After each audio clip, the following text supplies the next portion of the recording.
I think in the Latino community, unfortunately, feelings are still this taboo, yucky thing you don't bring into the family. And when somebody dies, I think the best we can do is my condolences.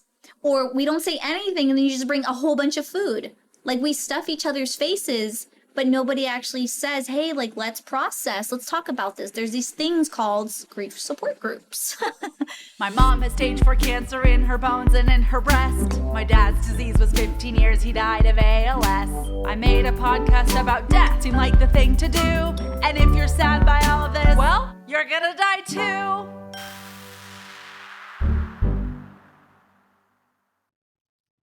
Hey babes, happy week to all or sad week to y'all, depending on how you're doing. If you're new here, I'm Chelsea London Lloyd. This is Dying of Laughter, where we interview comedians and funny at heart humans about the losses of their parents and siblings. As you heard in the little intro, I lost my dad at 19 to ALS, and my mom has stage 4 breast cancer currently. But more specifically, they were both diagnosed when I was in 3rd grade with ALS and breast cancer, so I've been thinking about loss and anticipatory loss for a really long time. Hi, sweets. I have a new dog named Penny. I found her on the street, see a penny, pick it up, jumped out of some sewage into my arms. It's really a long story that should probably be a solo episode. I'm excited to be going to Portland next weekend for my friend's 40th birthday. She has 2 little babes, so my present to her is I'm going to babysit the babies while she and her husband go out to dinner one night, and then another night we're going to have her birthday party, and then another night I'm going to do a stand-up show. So looking forward to that. If you have Portland recs, definitely let me know. Now on to today's episode. We are speaking with Zeahlot Lopez, Losing Your Dad to Leukemia. Zeahlot is an international speaker, author, and coach who retired as a psychotherapist after helping thousands of people heal over the years. She then went on to establish and build multiple 7-figure businesses, the most notable being her premier online coaching program, the Vida System, where she has guided hundreds of struggling therapists to scale their practices. Today, we discuss the loss of her dad to leukemia. Zeahlot is so positive. She just makes me feel better. After having this conversation, I felt lighter. I felt more inspired. She's the type of person that does not take no for an answer, and she's here to inspire, to scale, to give back, to add value. She's not afraid to ask for what she wants, and she does this with class and style and ease. I just love following her online for a daily dose of inspo. So this is a really important episode. It's very special. She opened up pretty recently after her dad's loss, so it is a pleasure to share it with you today. Make sure to follow her on socials at ZeaHLOT. And now on to the episode. And remember, YOLO, you only die once. I'm very excited to speak with you today. Thank you for your time. I know you do all kinds of speaking engagements, so it'll be wonderful to speak with you today, specifically with this community. So thank you for your time. I'm excited. Yes, likewise, Chelsea. The first question I ask all my guests right off the bat is about your goldfish moment. And this is the first time that you've thought about or conceptualized death in some way. For some people, it was a goldfish. Is there a moment from your childhood that comes to mind when I say that? Goldfish moment. Did your goldfish die? Goldfish moment. Did it make you cry? Yeah, it actually was my grandfather on the paternal side, where my dad locked himself in the bathroom for hours and didn't come out. And that was kind of odd for my dad. And then I asked my mom and she's like, his dad died. I was 14. So my goldfish moment was when I was a lot more older. But it hit pretty deep because I saw the little boy inside my dad for the first time in my goldfish moment. I love that you kind of flip that on its head and you address the little boy inside of your dad, because I don't think someone said that before. And it's so true. There is a little kid inside all of us, and certainly around loss that comes out. So thank you for your perspective there. Can you share a little bit more about your upbringing with our listeners? Can you say where you grew up, who you grew up with, and walk us through the timeline of the loss of your dad, who I know we're honoring today? Yeah, well, actually, we're only 10 months out. My dad died 10 months ago. I'm 35 next week. So I was 33 when my dad got diagnosed in my Jesus year. And then all 34, I went through grief with losing my dad. I grew up out in the middle of no man's land, the way my mom calls it, out in the Mojave Desert here in California. And when I was 12, we moved a little more south, and I would say I'm an LA girl. I'm a Valley girl. And I love Los Angeles. I am of Mexican descent, So I do identify as first generational Mexican American. I do speak two languages, Spanish and English. I'm a dual citizen of Mexico and here. And I would say that I grew up with two very, very Mexican parents. They raised me here in the States, and they definitely raised me with hustle. And they raised me with the mentality of, we came here to do better, so do better. And that's one of my favorite things, especially during grief, when you learn what people do thereafter the loss. Thank you, Zeahlot, for sharing that. And I'm looking forward to asking you all kinds of questions. And I wanted to say my woot woot was for the big 3-5, not for your loss specifically. But I appreciate you coming, especially with recent loss. That I think it's very helpful for people who have lost someone recently to listen and learn from someone who has lost someone recently. Yeah. So that was very recent, like you said. Can you share a little bit more about what it was like when he first died? Can you talk about the experience of losing him in those first couple of months? Yeah, you know what? It changed my entire life. I don't think I've ever had to go through something that hard than losing my father because of the way I lost him, you know? One day, it was May 4th, 2021, and then all of a sudden it's like, Dad's sick. Dad has, you know, this leukemia, this chronic illness, and we don't even know what stage it is. And 90 days later, my dad died. And I was the only one in the hospital. I was with him his last hours, and I watched him die. And unfortunately, I watched him die in a very gruesome way because they tried to bring him back. So I heard, you know, the ribs cracking. I saw gushes of blood. And there's a reason why I became a psychotherapist, because I wanted to be in the medical community, but away from like the urine and the blood. Mm-hmm. And I didn't really have family support, even though I have two sisters and a mom, because grief, it's not their strong suit. And I think that what really helped me over time come to the understanding that Dad wasn't around anymore is I had therapy and a therapist like 10 years before even my dad passed away. So I kind of, it's like you train for the marathon and there's no way to really train for loss. But days, months after losing my dad, the number one thing I saw is I lost a huge amount of weight. I'm pretty petite. I'm 4'11", 110 on like a good day, like on average. And when my dad passed away, I was 93 pounds. I didn't sleep. I didn't eat for those 3 months. And it got worse and worse from there. And only until now, 10 months later, have I gained that weight back. Have I gained the pep in my step to where I'm hungry when I wake up and I'm hungry for life. And it's only made me hungrier and lit a fire under me to live every single day to its fullest.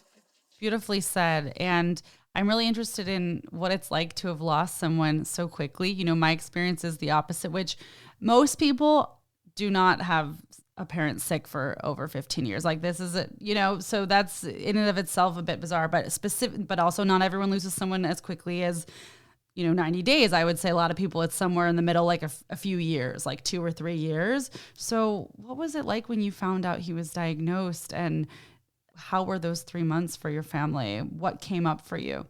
Yeah, the best way I can describe it, Chelsea, is literally like a truck hit me. You wake up, prime Amazon truck just comes in and hits you. And in Spanish, we say it's like somebody splashed cold water on your face and said, here you go, like, surprise, here's what life has for you. The day my dad went into the ER to just kind of like something wasn't right, my mom took him super early in the day, like 1 p.m. And then 10 p.m. hits, 11 p.m. And I'm like, where are they at? My mom comes through the door and I'm like, where's Dad? Because my dad never in his entire life had one day, like he's this Mexican dad, never sick. I'm fine, honey. I'm going to go to work, right? Even with like the worst cough or cold. And it was the first time in my life Daddy didn't come home. Because my dad was also very like 5 o'clock kids, Dad's home. And if he's 5'10", it's because milk and bread were needed. My dad didn't come home, asked my mom, like, where's Dad? And she goes, sit down. And I go, okay. She goes, Dad has cancer. And I remember my mom said to me, she goes, your dad has leukemia. And I heard her, but I didn't. And I was like, leukemia? I was like, what? And then I pulled out my phone and I literally Googled it, right? The Google check. And it said right next to it, a form of cancer that's in the blood. And I was like, no, I was in denial for a quick second, had a good deep talk with my mom. And I was like, okay. And then I braced myself. I didn't catch my breath. And then the whole time he was ill, it was rough. My mom, this is the second time she became a widow, and she avoided it. My dad got sick during COVID. My dad was at City of Hope. And here it's one of the nation's best research centers for cancer. And they had very strict rules. You could only stay in the hospital for a week. because it's COVID time and you have to get checked. And me and my sister, my little sister, we pretty much took turns during the weeks. And when it was my mom's turn, it was a tooth and nail fight to get my mom in there and be like, hey, Mom, like, Dad, your husband of 40 years is dying in the hospital. And till the day he died, I think she was just with them as much as she could be, knowing what came up for her. So there's a lot of unraveling in my family when my dad got sick. Thank you for sharing that. And Zeahlot, what advice would you have for someone who has just received a diagnosis of their own parent who has perhaps a month or several months to live? Is there something you would say to that person? Cherish every single moment you have with them. I asked my dad's permission, and it's, it's like this unsaid agreement, but we both knew, because every time I asked the doctor, like, what stage? They'd be like, well, we're not sure. We're going to run some tests. But Chelsea, every time I looked at his primary doctor in the eye, I could tell. I could see it where it's like, we don't have much time. So I actually documented, and I would video and voice record our conversations. One of the most beautiful advices that I can give anybody is, if, like myself, I'm 35 and I haven't had children yet, and I will, have a life partner. I want one day to play it and say, this is your grandpa. Like, this is what he sounds like. This is what he feels like. And if that's all I can give them to experience my father, then I'm very grateful. I think that's really, really wonderful that you did that. And I feel that some people might think, oh, that's overwhelming or it's awkward, but it's beautiful. It's important. I certainly wish I had that. And I would advocate the same way for anyone who does know about how much time is left, whether that's a week or a month or any time that you can to do something like that. So good for you. It's hard and it's not easy to do. So I'm so glad that you did. And backing it up on those hard drives, right? A few of them. I had a friend who did record her dad and then she couldn't find them. And it was like, she laughs about it now. Of course it's funny, but it's not funny. So backing them up too, but that's really wonderful, Zeahlot. And what has been the most challenging aspect of the loss in the last 10 months, as well as the most rewarding or surprisingly unique aspect to your loss? Ooh, I love the question, Chelsea. So, let's start with the hard and then let's go into like the gift, right? Like the blessing, right? The silver lining. The hardest thing is actually learning the answer to my colleague's book, Megan Devine, and she's actually fantastic. I'm not sure if you're aware of her, but I purchased her book very quickly when my father passed, which is called How to Carry What Can't Be Fixed. And it's one of her greatest books thus far in grief. And, I went through the whole book and I kept asking myself, like, how do you carry what can't be fixed, like grief? How do you carry this? And then the hardest part of this entire journey was my answer. The answer is you don't. And that's the hardest part that unfortunately, I've had to reconnect with myself and learn that some family didn't really show up when my dad died. They say that death, travel, and money will show you who people are. And I 110% learned that the hard way through my father's death. And it was a blessing in disguise. And from that, it's interesting, but we're 10 months out from my father dying. The most beautiful gift I've ever received is my third eye opening tremendously, like insanely, to the part where now, like, I'm clairvoyant. 3 months after my father passed, I went to a Thai restaurant with my friend Paula, who also lost her mom and dad to the same disease, to leukemia, both her mom and dad. Wow. And she wanted to offer me a dinner, just to kind of clear the air and see how I was feeling and whatnot. Waitress comes over. She's taking Paula's order, and I feel this like deep feeling in my stomach, and I'm like, oh, what is this? What is this ickiness? And then all of a sudden, I literally just had kind of like a vision come to me, and I was like, whoa. So I tell the waitress, I was like, hey, your dad died. And she looks at me, she's like, yeah. And I go, your dad died of cancer. Leukemia. And she just starts bawling. She's like, how did you know? And I go, my dad just died of leukemia cancer in 90 days. He died 3 months ago. And we just hugged. And it's things like that that have continued to happen to me that I'm fully aware that this gift only came because I experienced death in the room. I literally watched death come for my dad. It came and picked him up. That's really interesting examples, Zeahlot. And I feel that when you're walking through the world right after a loss, there's just nothing you can compare it to. It's like, how is that person drinking coffee? How is the grass green? You know, everything looks and feels different. And mostly it's really challenging. There are some aspects that I think it's beautiful to look at life so closely. Like, that's powerful, but it's also tragic as to why you are doing so. So thank you for sharing a little bit of both with us. I wanted to give you an opportunity to share before we talk about your business and all of the great things that you're doing. And you can pass on this question or not, but as a woman of color who is Mexican American, I'd love to know how grief shows up for you in your own community. And I don't want to say that you're speaking for everyone in your community. Some people are like, it's the same as ever. Some people say, you know, it's very different. And I would love to hear from you on your thoughts on that. Oh my gosh, Chelsea, I would never pass on that question. I'm a therapist, like for sure. Yeah, You're and like, I'm very girl, outspoken. Like girl. I'm very I advocate for many things. And I'm gonna keep it real. Like I think in the Latino community, unfortunately, feelings are still this taboo, yucky thing you don't bring into the family. And when somebody dies, I think the best we can do is my condolences. Or we don't say anything and then you just bring a whole bunch of food. Like we stuff each other's faces, but nobody actually says, hey, like, let's process. Let's talk about this. There's these things called grief support groups. Right. So for me, I would say it shows up with ego. It shows up with shame. It shows up with, I don't know what the heck to do with this. And I need help, but I don't know how to ask for it. Mm-hmm. And since you don't have experience as a therapist and you are so open with your feelings, I'm wondering how you show up in relationship to others in your family who might not have the language that you do. Do you prompt them to discuss further? Do you leave it at the door knowing they don't want to go there? How does it show up for you? Oh man, Chelsea, great question. So once again, like keeping it 100% with you. So when I told my family, my mom, my dad, and my sisters that I was going back to grad school to become a therapist, they said, I wish I would have said I was going to be a stripper because that you don't do that in our family. Like, wait, they told you they would have rather you been a stripper? Yeah.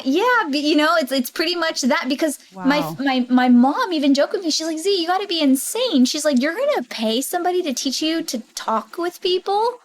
And, you know, like my mom, like she has a master's degree, she's a teacher, but emotions are taboo. Like they just are. Like you don't talk about that. After I finished school, things changed. They were like, oh, like this is actually helpful. However, when we mirror things for people and we hold up a mirror and we're like, hey, so that sounds like this to me, people don't like that. And a lot of people aren't ready for it. So for me, I've gotten a lot of, hey, you're not my therapist. And I clap back and I say, well, I'm not trying to be your therapist. I'm just bringing awareness to this. But I'm aware some people aren't ready for it. And some family is and some family isn't. I think it's even more admirable to walk down the path where no one in your family has walked before. And it's extremely important, specifically those who are in a Mexican American household or who have not expressed any kind of feelings around their own loss, can to speak with you and relate to you what you've been through. So that's extremely valuable. Thank you for doing that. And what was it like for you when you went back to grad school? Did you meet others who had faced these same boundaries in their own families? Like, what did that look like? Yeah, so it's funny, but actually my story is that I've been a hair and makeup artist for 17 years. I actually used to work for MAC Cosmetics and Floyd's Barbershop here in California. So I saw that you paid for college via cash from doing that. Is that correct? Yes. 100%. I paid cash for a total of, for all my 10 years in school, I paid $110,000 cash. I worked 3 jobs back to back to make it happen. Yeah. Wow. Congratulations. That's incredible. Yeah. Thank you. And I mean, I'm so blessed because I actually got denied from graduate school 3 times. And I think that was just God's blessing. And then on the 3rd one, God's like, girl, this is it. So I applied again and I got into Mount St. Mary's in downtown Los Angeles. Best decision of my life. Beautiful campus, private school. It's an all Catholic school. I'm not Catholic, but I loved it. Like we'd pray before, you know, we'd have mass and I'm like, I'll take all the goodness. I'll take it. Mm-hmm. And I met a lot of colleagues and peers that were like, oh yeah, boundaries. Like we don't know what that is in my family. And I did the Enlaces program, which was fantastic, which is specifically dedicated to serving the Latinx population in Spanish for mental health services. Hey, popping in here to share how much I've personally benefited from individual counseling, specifically virtually. During the pandemic, I opted for online therapy. I'm not going to lie. I thought it would be really fucking weird. At first it was, until I found the right fit. I feel that the right fit in therapy is so important. And yes, a bit of an eye roll that you have to try 2 or 3 people, but hey, it's like dating. The first one's not always the perfect fit. And I was lucky enough to find the perfect fit right away. I used BetterHelp myself. This was before I partnered with them, which is affordable and private therapy virtually. You can do couples therapy, individual therapy, text therapy, phone therapy, or Zoom therapy. I did Zoom. If you're more into a phone moment, that exists too. But I know that therapy is time consuming. A lot of people listening to this are busy gals, guys, and folks on the go. I remember when I went to in-person therapy in Los Angeles before the pandemic, oftentimes I'd have to reschedule due to a last-minute audition or work obligation. With virtual therapy, I've found that I can always find an hour in my week, and you can even reschedule online if something comes up. There's an easy-to-use platform similarly to Calendly or Acuity where you just pick your own times. I feel like you guys have heard me mention the benefits of therapy time and time again. So I'll try not to repeat myself too much, but just truly, when I lost my dad, there was so much going on. I never went to therapy until years later when my mom was diagnosed, and I only wish that I had gone sooner. Now going through a breakup, I'm in a very vulnerable place and I need regular support from a licensed professional. My friends and family have been awesome, but it's beyond what they can provide, in my opinion, due to how much heartache I'm going through regarding this grief. So if you'd like 10% off your first month, you can try it at betterhelp.com/DOL, as in dying of laughter. So the letter D is in dog, O is in ostrich, L is in love ya. Yes, I just threw that in. It's just a service I genuinely believe in, and I wanted to pass that on to you. So whether you try BetterHelp, an in-person therapist, or you find another way to express yourself with a licensed professional, I'm here for you. I support it, and I hope you find what works for you. Okay, back to the episode. I mean, that's incredible. What a valuable opportunity, and how cool that you transition careers and were able to pay in cash and have this transition. I wonder what that looked like when you were working in hair and makeup, and how did you know you wanted to make the leap, and what advice might you have for someone else who's been thinking about another career path and hasn't taken action just yet? Yeah, I mean, there's nothing that will get you to momentum without action, right? Right. And that being said, I think that this has always been my gift. It's just in different packages. When I was a kid, I was always just like the listener, the observer, the person that's like, so auntie's third glass of wine, okay. But then when I got older and I got into the hair and makeup really early on, I was an unpaid therapist. I mean, that's just a reality. Anybody's got their hair done or their makeup, they just gab. And when they leave, the intention is for them to feel better. But the game changer for me, and I think this might relate to people that are like, should I change my career? When I was a hair and makeup artist, I was great at it. I was one of the top producers for, these corporations that did representation for products and beauty and all this stuff. But at the end of the day, I was like, wait a minute, I made this person so beautiful aesthetically and the crust on the outside. But what about the inside? And that's what really did it for me when I had a client one day that passed away. Mm-hmm. And I felt so impacted. I was like, whoa, like I didn't just do her hair. I was her confidant. I was her therapist. And that's what really lunged me into going back into graduate school to become a therapist. That's such an interesting point. I know there's definitely people in entertainment industry who listen to this and who definitely get their hair and makeup done. And it is so true. It does become your unpaid therapist. So what an interesting example of you really were providing therapy for all of those years, just in a different capacity. So I'd love to hear, Zeahlot, what you're doing now. You've transitioned to being a speaker, an author, and a coach, and you've done all of these wonderful things, and I want to hear about the Vida System. So can you talk to us about this next transition in life, and what do the pillars of what you're doing look like now?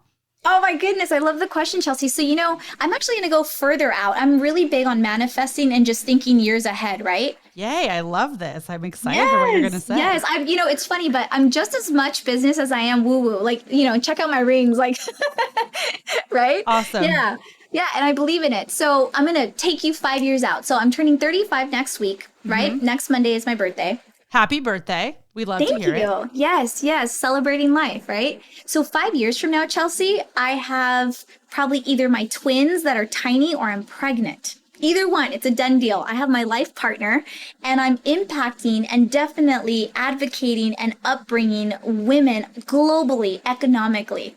It is so freaking amazing, Chelsea. I have to pinch myself where I'm like, yo, I get to do this for a living. I get to wake up every single day and I'm like, I love what I do. I don't feel like I'm working. I get to travel, Chelsea, to even more places. Bali, Thailand, Ireland, Spain. I get to speak in different languages on different stages. I get to be a mama, an entrepreneur, a wife, and I get to say, hey, girlfriend, like, you can have what you want.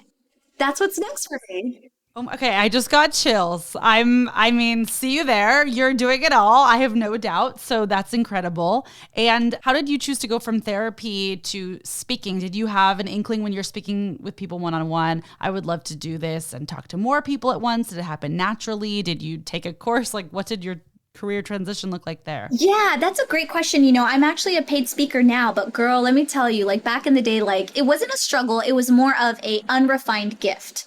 And here's what people I think don't realize, that when you are a paid speaker, like girlfriend, like you got to put in the time. I did so many speaking events and trainings and conferences for free. It's free 99 until somebody says, okay, you're real. You have your press sheet, you have your photos, you have your receipts and your proof.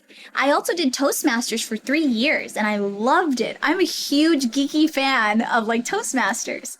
Can you share what Toastmasters is? I don't even know. Oh my gosh, I sound like the walking commercial for them. So Toastmasters is a global international association that advocates for people to become public speakers in order to advocate for what they believe in and what their passion is.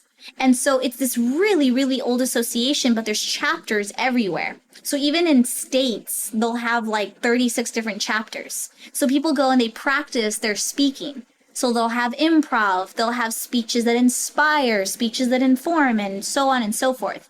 So I completed their competent communicator. But for me, I think what's really important, Chelsea, is not so much how long I've trained or paid coaches or trained even in Spanish to have proper etiquette and how to show up on TV or shows or radio. The most important part, Chelsea, and I know you agree with me on this, is have something so passionate with purpose that you talk about, that the fear you have is like, that's selfish if you allow your fear to get in the way. I love it. I have chills. And yes, I absolutely agree. And, you know, I think what's hard for some people is finding what they're so passionate about. Some people, it's very clear. And some people, I know they have the drive, but they are trying to figure out what that passion is. I know one of your mission statement says for people to die more healed than wounded and provide others the same opportunity. How did you come up with that? Was it after your father's passing? And what is that? Where was that beforehand? Yeah. You know, when I tell people this, they're like, that's insane. Like, what? And then they stop and they like develop again, you know? My purpose in life is to die more healed than wounded. Done. Period. Because if I think about it, what do most people want? They want safety, consistency, peace, calm, happiness, joy, insert here, good, yummy feelings, right? Mm-hmm. But what does that all take us to? Like, what are we actually really looking for? That's healing. That's peace. So if I die and I'm more healed, yo, come up, I'm winning, right? And that came to me because it's so funny, but I was on vacation with my mom in Miami. And this was maybe like 2018, August 2018. And me and my mom, we got in a fight, as per usual. And then my mom, she literally screams at me and she goes, what do you want from me, with this Latina mom, like momness, right? And I literally just take a second and I look at her so dead straight in the eye and I'm like, I want you to die more healed and wounded. And she stopped in her tracks. For the first time ever, my mom didn't argue back. She just was like, wow. And I was like, yeah. I go, I want that. I want that for you. I love you so much. I want the same for you. And then it just hit me. I was like, that's what I want. Because I think, Chelsea, the most detrimental thing about anybody not taking action after their loved one dies, somebody listening to this, it's like, shit, I got to be a role model for my baby, is that they don't understand what they want. Clarity is power. Beautiful. Clarity is power and knowledge is power. And I always say for people, you know, we need the information about what's going on with us in order to make our own decisions, and relationship to grief, relationship to illness, diagnosis, etc. For instance, I'm an advocate for young people to pre-plan their own funerals. not everyone wants to do that, but do people even know that's an option? For instance, things like genetic testing to see if you have different kinds of cancer, I think is very important depending on where you're at in life. And yet, if someone doesn't want to do that, that's also very understandable, but I want them to know they have the option. So when we don't know what the options are, that's when I think things get hairy. So having information available to us of what is possible, I think is so important. So I'm so happy that you are advocating with this purpose and this mission. Now, Zeahlot, what are some of your favorite things to speak on? I'm sure kind of everything that we're saying now, but when you get hired for a speech, do you have a go-to speech? Do you have a few that you choose from? Do they choose for you? What does that look like? Yeah, girl, 100%. It's on my press sheet, actually. So it's taken me a while, and I'm sure this will change over time, right? Because we're an evolving professional always. Right. But one of those, like my TED Talk, it's happening. I'm manifesting it right now, Chelsea, is how to die more healed than wounded. Right. Because then people are like, I want that. And I'm like, yes. And sometimes it's funny, but people say like, Z, I don't know what you're selling, but I'm going to buy it. You're a vibe. I'm going to buy it. And I'm like, I sell healing. That's literally what it is. So that's the first one. A second keynote that I always love doing is the emotional intelligence in the workplace. Because I think that's such an important component, especially for grief, right? Like if there's somebody in the workplace that has grief, it's like, how do you handle that respectfully, right? With empathy and compassion. And then thirdly, it's how to implement systems for delegation within a corporation. And my strong suit is systems, but I also have so much vision that I am a part of the 1% of entrepreneurs that are the unicorn. They have both. So That's what I love talking about. Beautiful. And for those who might want to get started in speaking, who are excited, they don't know where to begin, is there a first course or conference you'd recommend someone check out? Yeah, actually, I have a course that teaches that. It includes that and so much more. So yeah, we have a course, and week 12 is speaking engagements and development as a speaker. And one of the things that I teach more than anything is you got to talk to yourself first and say like, do I like what's coming out, right? And some people say, I can't stand the sound of my own voice. I think it's so beautiful in acknowledging it first. I think the first step is just saying like, I have something to say. I want to learn how to speak, asking for the help, and then you manifest it and you find what works for you. I've taken so many different courses and coaches and things that prompt you to do things. I think the second thing that if somebody really wants help to being a speaker is work on yourself. The more you work on the personal development, the more you just flow. It doesn't matter what people ask you, you're ready. Beautiful. And I think people kind of know deep inside of them what they want to speak on. But, you know, I mean, everyone's different. Some people need help with the structure. Some people need help just, I'm paying for this, so that means I'm doing it, or just the support or you know, other people and things like that. So how great that you are teaching that. We'll definitely have to link that in the show notes to your courses. And you're speaking at, if people don't understand the speaking world, you know it better than me, but at conferences, at businesses, are there certain things you go back to every year? Like, do you go to schools? What does this look like? Wow, that's such a great question. So, Chelsea, here's what I've been afraid to step into. But since my dad passed, I'm like, you know what, girlfriend, wake up. Like, today is today. And I thought to myself, when I'm 40, I'll do a TED Talk. Like, I'll be ready. Or 45, right? Like, I have my little children and I'm like, watch mommy from the stage. But absolutely not, Yeah. I want to show my kids, like, when they're born, here was my TED Talk and here's my twins. Like, I'm holding them, right? Uh-huh. So I'm talking about global stages. Something that empowers and really impacts the female global economic. And it would be something like the World Organization for Female Advancement, or the Institute for Women, or TED Talks, or colleges that are all female, right? Something like Sarah Lawrence, or something that's close to my heart, being a Latina, is underrepresented women in the workplace and business. So I know that my stages at one point will be 100% insane and scary, and stages so small where it's just me and another woman, and I'm like, honey, I see you, I love you, and I know you can do it. Beautiful. That's very exciting. And we'll have to play this back in 5 years when you have your TED Talk and it's happening. Right. You heard it here first, people, and all the other interviews that you do. But you know what? I'm going to include this on the circuit. So Zeahlot, I have a personal question for you. I'm wondering what you think about the following. So something I talk a lot about on the podcast for those who have been listening along on the journey, I'm in a one-to-one mentorship program. I volunteer with grieving kids in groups, but specifically I have one child that I've been working with every couple of weeks for 2 years. And her mom was born in Mexico, and we were matched when both of our moms had stage 4 breast cancer. Unfortunately, her mom died a few months after her diagnosis, which was an unexpected aspect that we did not, no one plans for, but it made the mentoring a whole new experience, right? So something with her is that her family is hesitant about her going to therapy. And so I've been her therapist, more or less. Of course, she deserves license and professional help, and I would trade myself out in a second. But realistically, this is where we're at. What comes to mind when I say this? Is there certain advice that you would give to a young person who is Latina and very much is immersed in her culture, and yet she can't have therapy? I would love to refer her to you or someone who is of her background, but I'm curious what comes to mind when I share this story. Wow, Chelsea, I am so blown away. First of all, I totally have a crush on you because this is what you are doing or what more people don't have the courage to do. And straight up, I'm gonna tell you something, Chelsea. Check this out.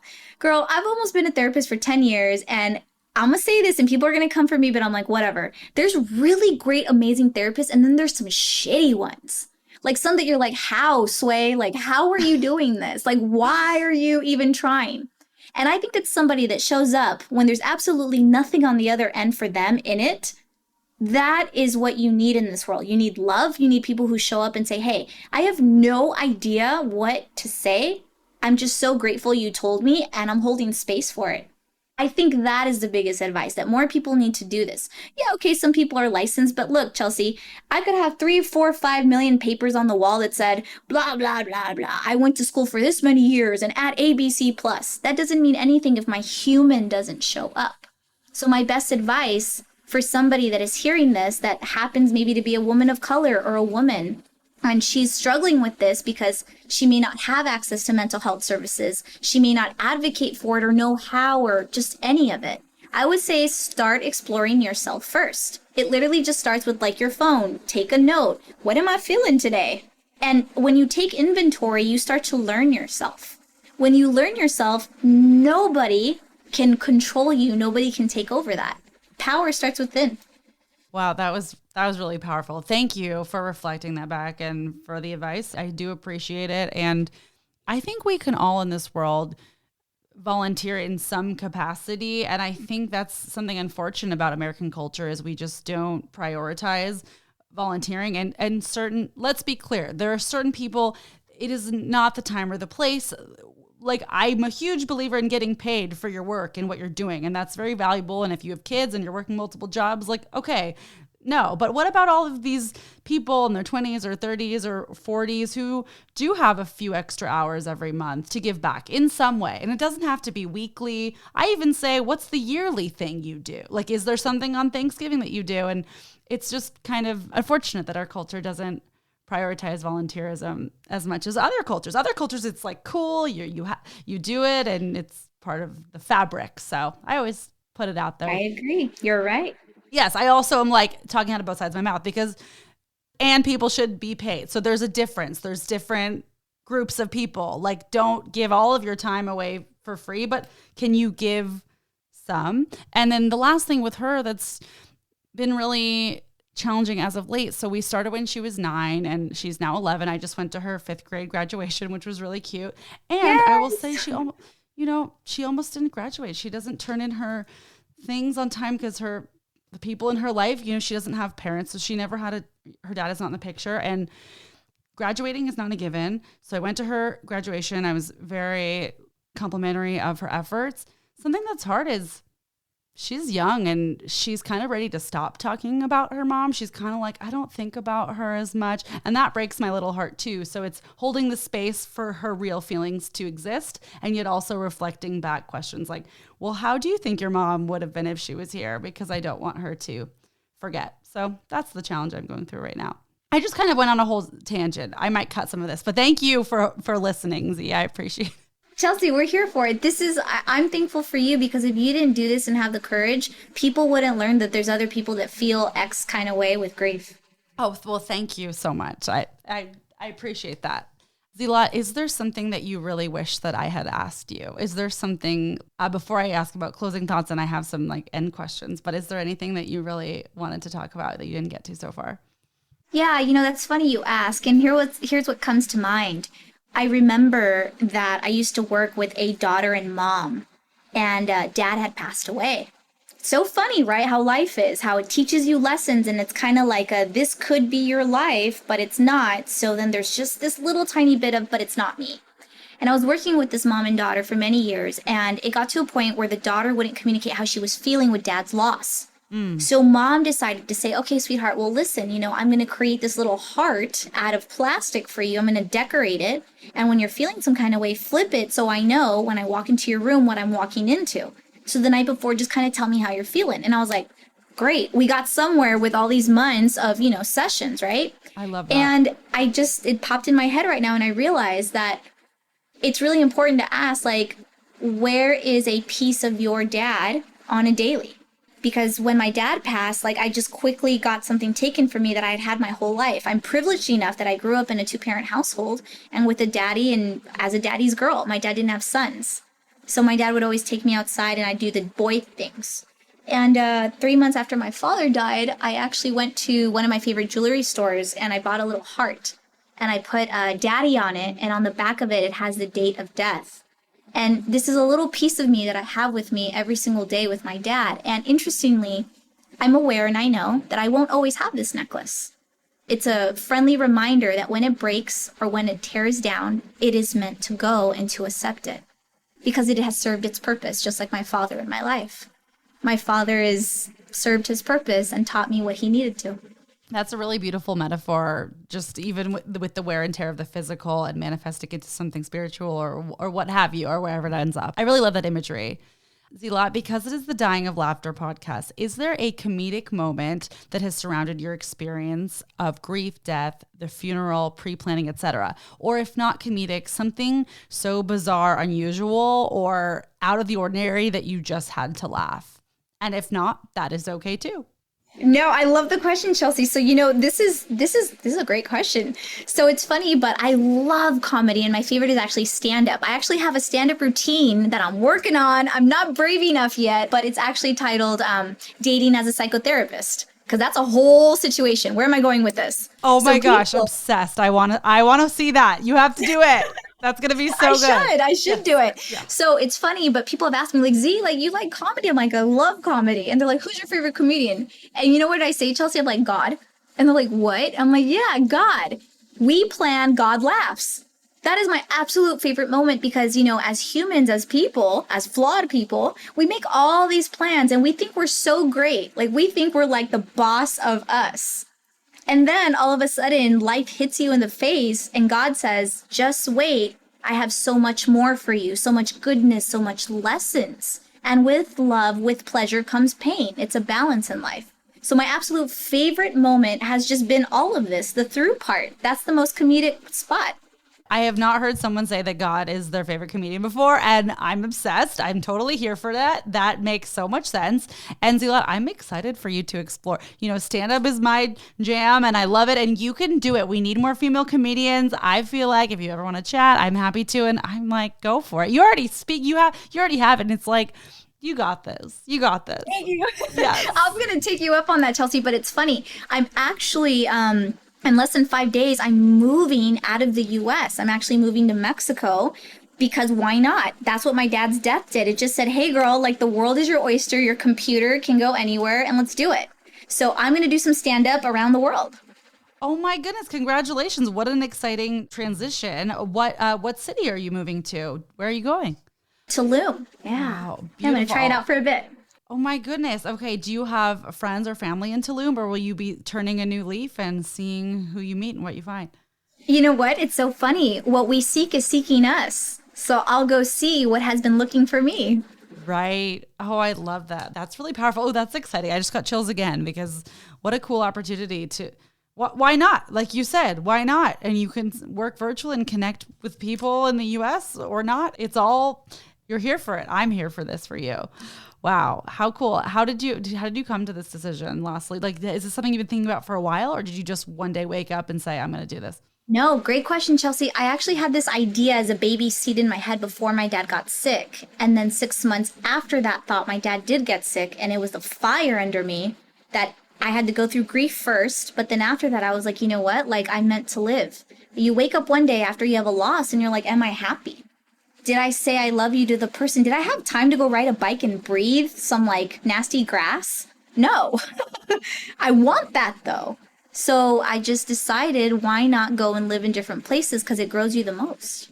That's incredible. And I feel like so many people might think about that, but they don't actually have X, Y, or Z, the courage to take the leap. So that'll be really, really amazing to see where I feel like you're going to end up moving to a lot of countries. I feel that for you. Yeah, that's really cool. Do you have closing thoughts for your listeners or any closing questions for me? Yeah, so actually both. Closing thoughts for the listeners. Just be really grateful for this platform that Chelsea's built, right? It's beautiful. And I would say that if somebody shares with you that they've just had a loss, then they're holding on to grief, and you have absolutely nothing to say, the most key thing you can say is, hey, I have no idea what to say right now. I'm just so happy that you trusted me. Thanks. And if they're okay with physical affection, hug it out, right? You don't always have to have the perfect thing to say, and it doesn't have to be a Hallmark card, right? We don't want to dismiss feelings. So that's my takeaway for the listeners. So you can join me on my mission on dying more healed than wounded. And Chelsea, for you, I would just absolutely love to know, what has been the absolute greatest moment of epiphany in doing this podcast? Oh, thank you for that good question, Zeahlot. A biggest epiphany for me has been how different all of our losses are, and yet the universal feelings that have come up for each of us in a unified way. I was really worried that years ago, before I started, that each conversation would just be so different. And can someone who lost their mom to cancer relate to someone whose dad died by suicide? The answer is yes. Of course, each loss is specific, and I am never going to minimize the uniqueness of each loss. There is loss that is more tragic or traumatizing in that moment, perhaps, than another. And yet, how beautiful that we can all relate and learn from each other's losses in a way that's more connected than I ever thought was possible. So that's been really interesting.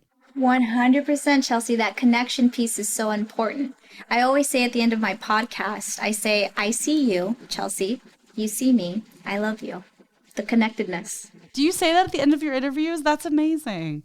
Oh my gosh, I love that. That's really special. And it's just, you just never know what's going to happen in life, but the universal truth is we all are going to die. And my little hashtag is YODO. You only die once, but it will, but it will happen, right? So why not laugh about it a little bit along the way?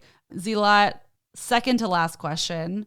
I ask about your birthday and favorite birthday tradition or memory, because my first question is about death and your goldfish moment. We end on birth. So would love to hear about your birthday and anything that comes up for you around that day. Oh, my birthday or my Your loved birthday. ones? Your birthday. My birthday. But you can share so your dad's too if you want. Yeah, so my birthday is actually next Monday, June 13th. I'm a June baby. I was born on a Saturday. I'm turning 35. And my favorite thing to do on my birthday is that when I get up, the very first thing I do on every birthday now is that I write myself a letter.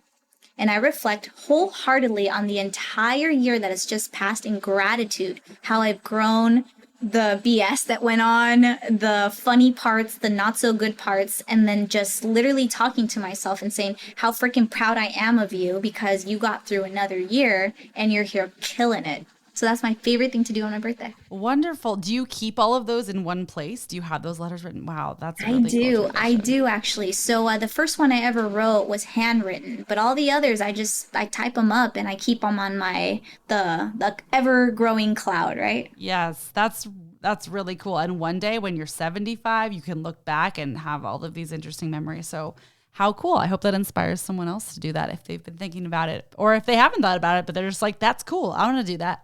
Zeahlot, where can people connect with you online and find more about your courses? How can they book you as a speaker, work with you, follow you on the gram, all that good stuff? Yeah, I love it. I actually love working with the elite entrepreneurs that are looking to grow and scale their business based on the understanding that there's a little something emotionally that's going on that's impacting my business, but I can't tell what it is, right?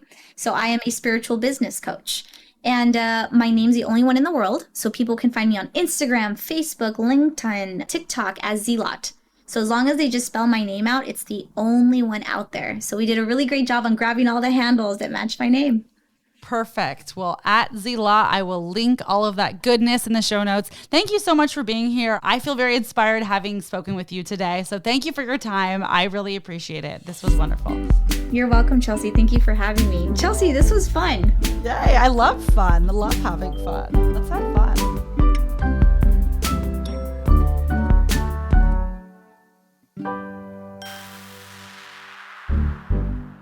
Yodo, you only die once.